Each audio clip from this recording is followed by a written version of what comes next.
over $500,000 in 2 months of 2019, dropshipping the same product as Gabriel St Germain. And in this video, I'm going to show you exactly how I did it, completely uncensored. Hey guys, John from Verum Ecom here with a case study on a recent store of mine that focused on selling this posture brace. If you didn't already know, it's the same exact product that Gabriel St Germain, who is a popular dropshipping YouTuber, was also selling. Now let me just start by saying that I think Gabriel is a great teacher. I've never actually talked to him, but I can vouch for his YouTube content, and I think it's some of the best YouTube material to learn from. I also can't say there's anything wrong with the dropshipping strategy that he teaches in his videos. Today though, I'll be showing you my own strategy for one product stores using my site, MrPosture.com, as an example. I started running ads for this store in late June and scaled it to around $20,000 a day within 2 weeks of starting. As you can see, eventually we had to scale down and stop running ads, which is why I'm comfortable with releasing this video for you guys completely free.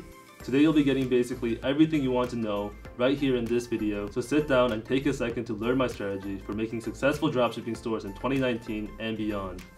We'll start with how I find winning products like the posture brace, then move into how I create converting Shopify stores like MrPosture.com, and finally cover the Facebook ad strategy that let me scale fast and efficiently for this store. I'll also be revealing the actual amount that we profited from this product, and by the end of this video, I hope to give you guys an in-depth view of my process from start to finish so that you guys can go out there and do this for yourself. I know a lot of you guys are having trouble finding the perfect product to sell, so let's get started with how I found the posture brace and how I sold it without fear of saturation. Like many of the other products I sell, I became interested in selling the brace after seeing tons of ads for it on Facebook.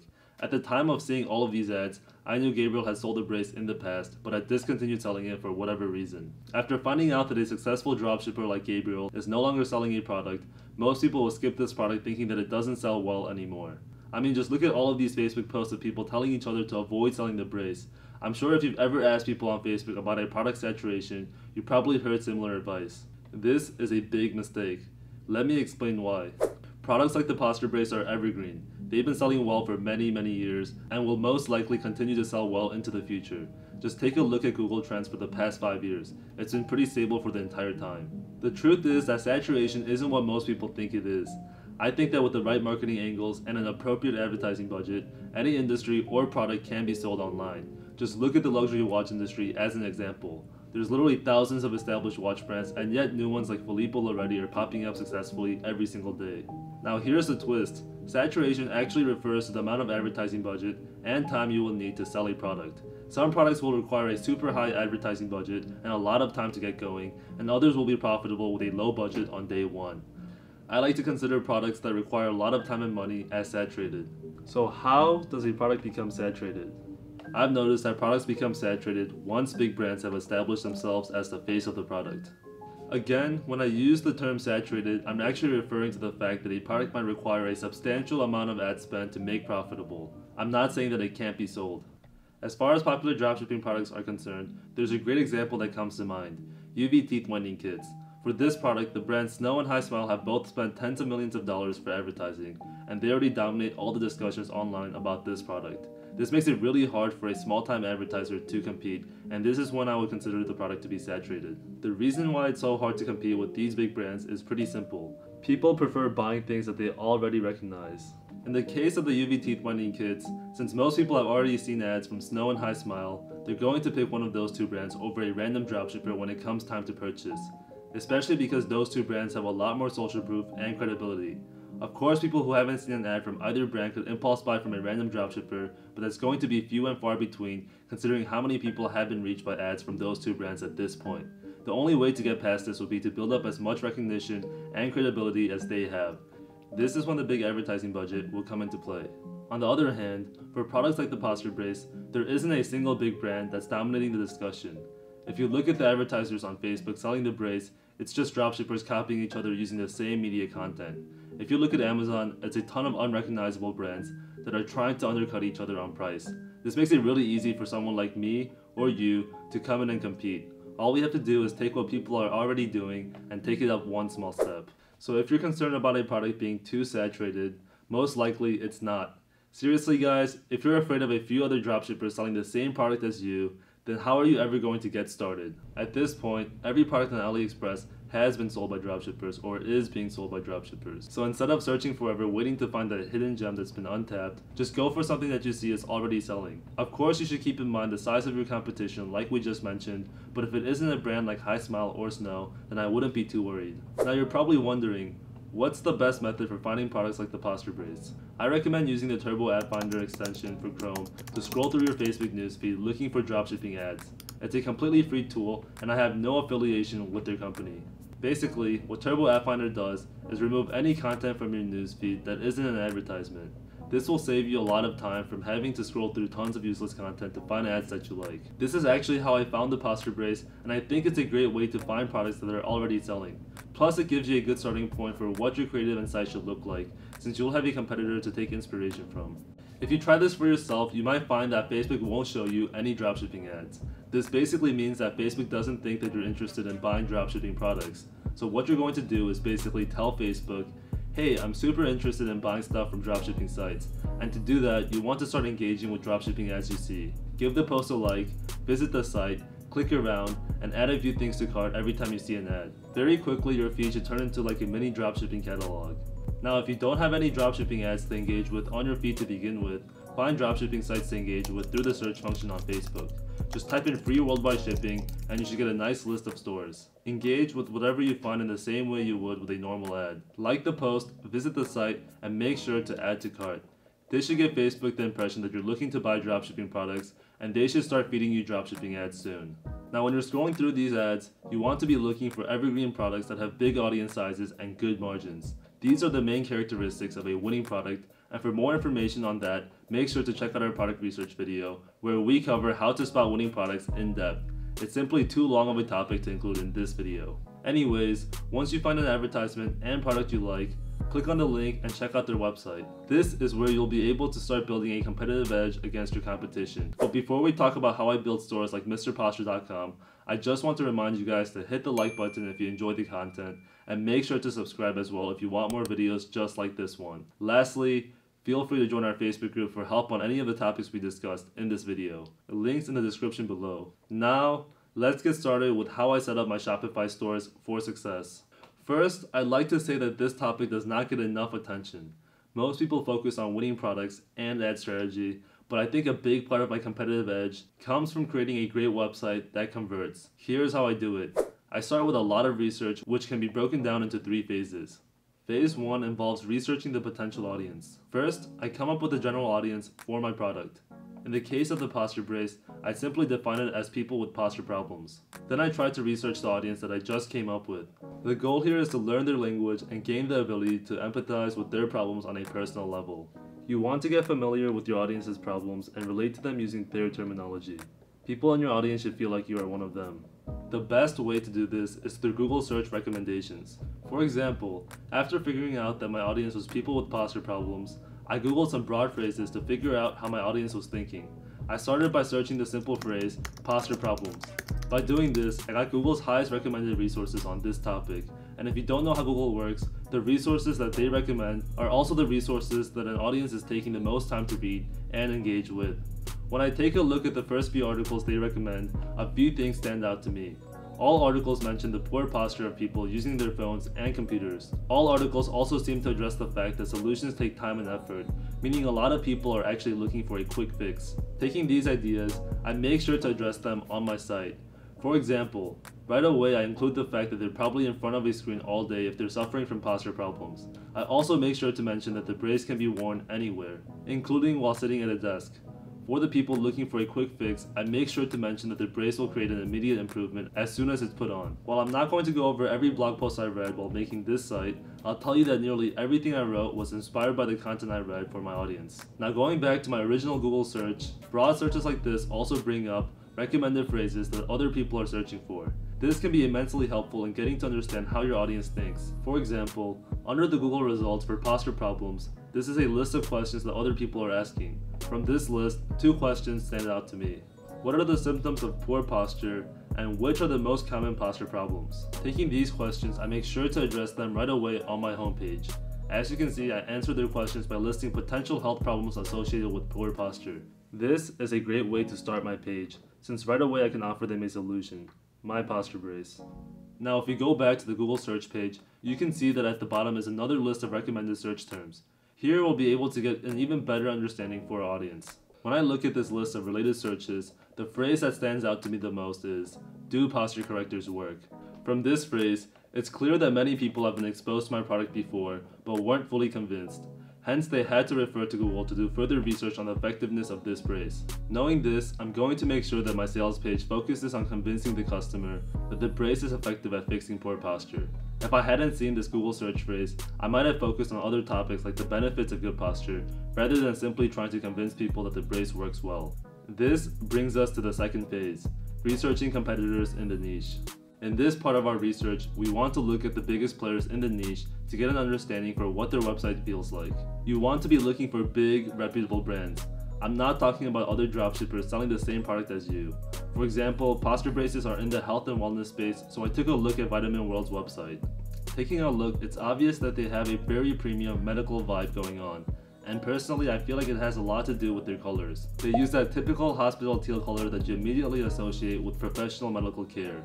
Using this color as a starting point, I made sure that all my graphic elements incorporated some of this teal color, and overall it makes the site feel very coherent and professional. I don't know if you can feel it too, but I think that the simple color change has a huge impact on making the brace feel more like a true medical product. I really like this kind of angle for the posture brace since it let me put the brace at a more premium price point. As you can see, I was able to sell the brace at $40, which is substantially higher than any of my competitors. Just to prove to you guys that colors are important, take a look at two of the biggest retailers in the outdoor equipment niche, Cabela's and Bass Pro Shop. Look at how similar their color schemes are. Or take a look at the outerwear niche with the North Face and Patagonia. Look at how they both use black and white. The reason big competitors in the same niche use similar colors is obvious. Colors that match the theme of a niche well have a positive impact on conversion rate. Now, once you have colors that match your industry, incorporate them throughout the site. If you're sourcing photos from AliExpress, you want to take the time to match them with your color scheme. This brings us to the last phase, researching your product. In this last phase of research, we want to get a really deep understanding of the product we're trying to sell. Not only do you want to know all the main features of the product, but you want to know the downsides as well. You also want to start scraping together media content to use for your site and advertisement. Starting with the AliExpress listing, I try to understand exactly how the product works and what features it contains. Even though we use a private supplier now, it's helpful to see the public listing for the product as well. Plus, most products have a few different sources for original media content, and AliExpress will help you get everything that's available. Next, I look at the biggest Amazon sellers for the product. I start by looking at what features they emphasize. As you can see, I took a few elements from this listing on Amazon and used them on my site as well. On the Amazon listing, I also look at what customers are asking for. This is super helpful for understanding what's stopping people from buying your product. By reading through these questions and addressing them on your page, you'll get a lot less people who become hesitant about buying due to a lack of information. As you can see, people are asking if the brace is uncomfortable, if the brace can be worn over a shirt, and if the brace can be worn at the gym. Taking these questions, I address them right away at the top of my page and also make sure to readdress these points throughout. One thing you don't really have to look at on Amazon is pricing. Trust me, if you're trying to compete with Amazon pricing, you're most likely not going to make it. Facebook ads simply cost too much. Instead, once you're done with your research, you should focus on justifying your higher price point by legitimizing your site in the eyes of your customer.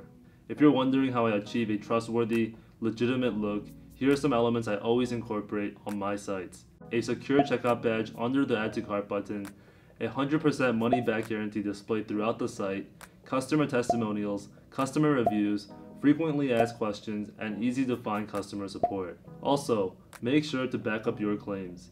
If you're offering a refund, make sure to have a system in place to hand out refunds when the time comes. In the end, it's pretty easy to see why I can compete against other dropshippers who have sites that look like this. If you're having trouble building a site like mine, let me know if I should make a video where I set up a new store from scratch. Finally, this brings us to the last competitive edge I have against other dropshippers, my Facebook ad strategy. This strategy is broken down into 5 easy phases that will work great for anyone trying to run a one-product store. As a bonus, I'll also be going over how to get around Facebook disabling ad accounts, because that's what happened multiple times while running this store. But before we get started with phase 1, let's go over the creatives or video ads we used. This is the winning video post that reached over 50 million people across all of our ad accounts. What we did with this ad was first come up with the basic format, starting with a spin around, going into an animation, and finally ending with the benefits and features.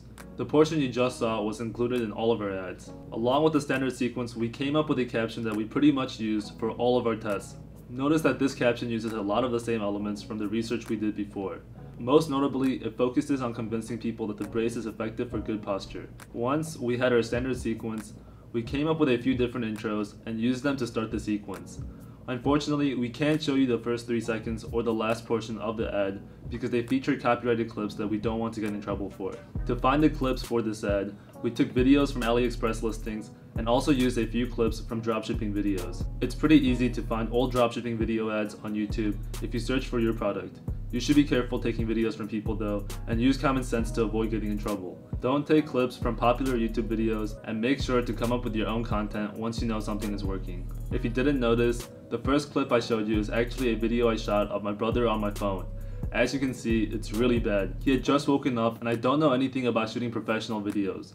Luckily, these amateur videos actually do super well on Facebook and Instagram, sometimes even better than professional videos. I think it has a lot to do with looking like native content you might already see on a newsfeed. I definitely recommend you to take some of your own shots if you can't find any clips that you like. Another great option we use for original video content is Fiverr. Not only can you get people to demonstrate your product, but you can also get 3D animations done for pretty cheap. If you're looking for models, look up product video or product model. And if you're looking for product animations, look up 3D product animation. Here's a sample of videos we got from Fiverr. Each one is $100, but you can go lower or higher depending on what you want. Unfortunately, we actually haven't used either of these clips yet because we stopped running the ad account, but more on that later. Now before you start phase 1, make sure you have one basic video sequence with 3 different intros. When you're picking out your intro, make sure it's something eye-catchy that will stop someone from scrolling. If you need inspiration, just look at the ads on your newsfeed and pay attention to what gets the most views. Now let's get started with phase 1 of the ad strategy. The campaign and ad set structure for this phase and all of the phases that follow are very similar. Refer back to this point in the video when you're setting up ads for each phase and use these settings. All of the phases use campaigns with buying type set to auction and objective set to conversions. We turn campaign budget optimization on and set bid strategy to lowest cost. The daily budget depends on the phase that you're in. For ad sets, we optimize for purchase and set new ad sets to start the next day. For location, we target our special e-packet list, which can be found in the Facebook group. We let Facebook decide the age and gender for the most part, but we will sometimes end up narrowing that down if we see performance for certain demographics underperforming. When we're starting ads though, we almost always just let Facebook decide. Even if we're selling a men's product, we've noticed that Facebook can still find female buyers for us, especially as campaigns optimize. Language should always be set to English all, unless you're running ads in a foreign language. For detailed targeting, or interest targeting as we like to call it, we make sure to exclude dropshipping as an interest. This is going to help hide your product and store from other dropshippers looking to sell the same product. The interests we include change for each phase, and we don't include any interest when we're targeting custom or lookalike audiences. We leave placements on auto, optimization on conversions, and conversion window on 7-day click or 1-day view. Using those settings in phase 1, we set a daily campaign budget of $200. If that's too expensive, you can use a smaller budget than we did, but in that case, just use less ad sets. We test 10 ad sets with our $200 budget, so if you have a $100 budget, you should test 5 ad sets. For our 10 ad sets in this campaign, we targeted interests related to posture. The interests I used included vertebral column, shoulder, neck, spinal cord, poor posture, cervical vertebrae, lumbar vertebrae, aging, massage, and old age. You shouldn't think too hard about what to target. Just pick something broad with at least a few million people that you think might work. Then use the suggestions feature to find more interest once you have a few in mind that you want to target. For our initial test, I started with poor posture, which is an obvious fit for the product, and then use suggestions to find the rest. When you're going through these suggestions, make sure the majority of your audiences have at least 5 million people. Some of my interests actually have over 100 million, and the benefit of starting with broad interests is that they'll give you much cheaper impressions and allow you to scale anything that's profitable without worrying about burning out your audience. For each ad set, we also set a minimum spend of $10 using our rule of distributing half the CBO budget evenly amongst the ad sets. Then we tested 2 different ads for each ad set, but we actually recommend you to test 3 ads when you're trying this. Since running this store, we've noticed that 3 has been performing equally as well while allowing you to test more creatives with the same budget. After running this campaign for 2 days, I took a look inside the campaign to determine the best interest as well as creative. Since each ad set and ad hadn't spent enough money to get a lot of purchases, most of the decisions were made from cost per link click and cost per add to cart instead of cost per purchase. The numbers you're seeing now are actually after running the campaign for 5 days, so they're a little different than what I was seeing when making my decisions. The reason we ran the campaign past 2 days is because the campaign was profitable as a whole. If the campaign wasn't profitable as a whole, we normally kill it after 2 days. When you're analyzing your campaign after 2 days, you're looking for any ad sets that are profitable. If your ad sets haven't even spent your target cost per purchase yet though, you should be looking for metrics like cost per add to cart that indicate it will be profitable later down the line. As far as your different video ads go, you want to look for the video ad with the best performance on average video watch time and cost per link click. If you run this campaign for 2 days and find that none of your ad sets are even close to being profitable, then I would scrap all of your creatives and start again from there. If all of your ad sets are performing equally bad, it's a good indicator that your creative is just not good enough. If you test new creatives and they do bad again, it could be your product as well. The last hope in this case would be to skip to phase 3 once you have enough data, but you could also save your money and start over again on a new product. Anyways, once you have an ad set and ad that you think are working, move on to phase 2. Don't forget to kill your phase 1 campaign if it's not profitable as a whole. In phase 2, we took the best performing interests and creative to make another $200 CBO. Since we had 2 winning interests, we duplicated each one 5 times to get a total of 10 ad sets. We continued to set a minimum spend of $10 according to the rule from earlier. Depending on the number of ad sets you're taking from phase 1, you should duplicate each of them enough times to have roughly the same total number of ad sets as phase 1. For example, if you found 3 winning ad sets in phase 1, you should duplicate them 3 times each for a total of 9 ad sets in phase 2. It's not exactly 10, but the goal here is just to get close. You should also duplicate your winning video creative 3 times for each ad set. The idea behind this has to do with Facebook artificial intelligence and the differences in starting optimization for each ad set, but that's a topic for another video. When we ran this campaign, our results were disappointing to say the least. In fact, it did worse than the original campaign, but that's just how Facebook is sometimes.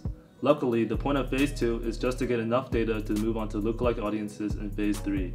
Of course, it will be nice to make money at this point, but even if you don't, you can just move right on to phase 3 as soon as there's enough data. That's exactly what we did here, just waited until we can move on to phase 3. We recommend you to wait until there's at least 50,000 views on your winning video ad until you move on to phase 3. Having enough data is important for making reliable lookalike audiences. The general rule you want to follow in these first 2 phases is to collect as much data as you can while losing the least amount of money possible.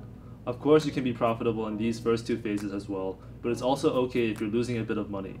Lookalikes will perform much better anyways, so you don't want to linger on these first 2 phases trying to make money through interest targeting. Phase 3 is when we start testing lookalike audiences and also start a retargeting campaign. The first lookalike audience to test is 75% video viewers. You want to make 10 audiences for each percentile inclusive from 0%. That would be 0 to 1%, 0 to 2%, 0 to 3%, and so on. You also want to make sure you're selecting worldwide when you're making those lookalikes. While you're making those lookalikes, make custom audiences to use for your retargeting campaign. Make audiences from the last 7 days for page view, top 25% time on site, Facebook engagement, 75% video view, add to cart, and initiate checkout. Set up a new CBO campaign with a daily budget of $50 to start, and use the custom audience to make 7 ad sets, 1 for each custom audience. As far as ads go for retargeting, you should make some new ads. We like to use photo ads like this that have a really strong call to action, like sale ends today. After 2 days, you should start adjusting the retargeting budget as needed. If it's super profitable, you can try to squeeze more out of it by increasing the budget. If it's not doing so hot, you should lower the budget. Try to find a good ratio between your retargeting budget and the budget for your other campaigns. Use that ratio to scale your retargeting campaign as you scale up your other budgets. Also keep in mind that cheaper products will need less retargeting, while more expensive products may benefit from heavier retargeting. If your product is really expensive, you might even want to expand the time frame included in your custom audience. After setting up the retarget, we set up a campaign with 10 ad sets. Each ad set was targeting one of the 10 lookalikes we created before, and they all had 3 duplicates of our video. Unfortunately, the lookalike did not perform as well as we hoped. Instead of giving up, we tested a few more videos until eventually we landed on the one we showed earlier. If we weren't so lazy, we would have tested more videos from the beginning instead of just hoping that the lookalikes would perform. If you're testing 75% video view and it doesn't work well, you can try testing other lookalikes such as 95% video view or page view. You will need more data for these lookalikes though. Eventually, you should find a few good lookalike audiences that are working well. At that point, you're ready for phase 4. In phase 4, we try to scale the lookalikes that are working well. This is when your results should start becoming a little more consistent. So as soon as we noticed that our 1% lookalike for 75% video view was performing well, we made a new CBO campaign with a $200 budget and duped the ad set 5 times. After 2 days, it was working super well, so we started doubling the budget every 2 days until eventually it reached $1,500. When you get a campaign with this kind of budget, results really start to even out as your campaign optimizes. If you find that you're not able to scale a campaign without performance tanking, you should try duplicating the campaign a few times instead. You can even dupe a campaign like 10 times if it's working really well, but it doesn't respond well to scaling the original budget. We stopped scaling this campaign at $1,500 though, and just let it run as we moved on to our favorite phase. You should also move on from this phase once you've spent $5,000 total across all of your campaigns. You can leave your profitable campaigns on from this phase while you test out the last phase. In our 5th and final phase, we're looking to scale sky high with broad targeting. This is what I like to call the end game. Broad targeting is where you let Facebook decide basically everything besides the CBO's budget and the ad's creative. As far as targeting goes, everything is left on autopilot. I don't give Facebook any audiences whatsoever, no custom audiences, no lookalike, and no interest besides excluding dropshipping. For this type of campaign, I split it up into 3 ad sets. One ad set targeting the USA, one ad set targeting Canada, UK, Australia, New Zealand, one ad set targeting worldwide with a few third world countries removed. I set a budget of $500 and just let Facebook do its thing. At this point, the only thing you have to do is adjust the budget as you go along. After 2 days, I'll make one of 2 decisions. I'll either double the budget because it's profitable, or I'll kill it and go back to phase 4 to collect some more data before trying again. If it's kind of in the middle, I'll just let it coast another day or 2 until the decision is clear. The reason why broad targeting is superior to all other forms of scaling is because 1, it requires hardly any work to maintain. You don't have to constantly go out there to find more working interests. The size is basically the entire world. 2, it's super easy to scale because audience size is massive, meaning that you can literally scale as high as you want. 3, you don't have to refresh creatives because the audience size is so big. Eventually we did hit about 50 million reach on one creative and had to refresh it, but up until that point everything was pretty smooth. 4, it optimizes over time to become better and better without you having to do anything, meaning that once it's optimized at a certain budget, you can just crank it up, let it optimize at the next budget, and then rinse and repeat the process until you hit a point where your cash flow just simply doesn't allow it. Luckily, in the case of Mr. Posture, the broad targeting worked super well. I ended up scaling it to $10,000 a day and letting it coast. It ended up spending $150,000 before Facebook decided to start giving us some problems. While we were coasting in phase 5, letting the money flow in, of course we ran into some Facebook problems. This was during a period when Facebook was randomly flagging accounts like crazy. This is still happening to some extent, but during the summer when we were running this, it was like an everyday thing. Even before we got disabled for good, we were getting disabled like every day and having to submit appeals. When we got disabled for the last time, we got around it with a new ad account under a new business manager. If you ever find yourself in a similar situation, you should simply make a new business manager and ad account. Most of the time you'll be able to use your original page and website without issue. Using our new ad account, we started right away with broad targeting using the original pixel. Since Facebook lets you share pixels across business managers, it's really easy to use your old data. As you can see, there's literally one campaign in this entire ad account. We just set the budget on day 1 and let it run until this ad account was disabled too. It was probably the easiest money we've ever made considering we just let it run on autopilot from the start. We could have made another ad account, but we had other more profitable stores coming up, so we decided to let this product go. Here are some of the stores we're currently running. You can probably understand why we stopped running the posture brace. In the end, these are the numbers for MrPosture.com. $528,000 in sales after accounting for returns, $300,000 in ad spend between the 2 ad accounts, $79,000 in cost of goods. This left us with roughly $149,000 in profit, or 28% profit margins. Not bad for 2 months on one product. If we were going to do this again though, we probably could have done better. This is what we would have done differently. After seeing the broad campaigns do so well, we should have asked Facebook to increase our spend limit on the new ad account. We could have made another ad account after the second one was disabled. We could have incorporated some other products into the store that are related to posture correction. We also tested a bunch of random ad strategies like manual bidding that ended up lowering our profit in the end. Overall though, we were happy with the final performance of the store. I learned a ton about how saturation works in dropshipping, and it gave me the confidence to pursue other products with even more competitors and a longer history of being sold. Thanks for watching our case study, guys. I hope you can take everything from this video and apply it successfully. If you want help on anything I covered in this video, don't forget that we have a very active Facebook group where you can learn a lot for free. It also includes our special ePacket country list that we targeted for our ads. Lastly, make sure to hit that subscribe button and like the video if you haven't already. Thanks again for watching, guys. I'll catch you guys in the next one. Peace.